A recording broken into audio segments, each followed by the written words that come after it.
নির্বাচন সারা রাজ্যে একই অগণতান্ত্রিক পরিবেশ, এটা গত লোকসভা নির্বাচন অবধি ঘটে। এই পরিস্থিতিতে সুষ্ঠু নির্বাচন, অবাধ নির্বাচন করার জন্য নির্বাচন কমিশনকে এটা আমরা দাবি জানিয়েছি যে অনলাইনে মনোনয়ন প্রদান করার সুযোগ করে দেওয়া,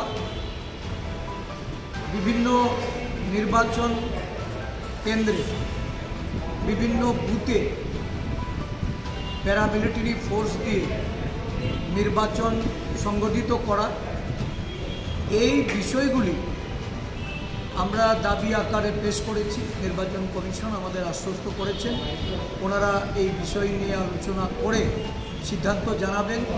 আমরা নির্বাচনের জন্য সম্পূর্ণরূপে প্রস্তুতি নিচ্ছি এবং আগামী দিন এই নির্বাচনকে কিভাবে অবাধ করা যায় প্রতিরোধ গড়ে তোলার জন্য জনগণের সহযোগিতা নিয়ে কংগ্রেস দল প্রতিদ্বন্দ্বিতা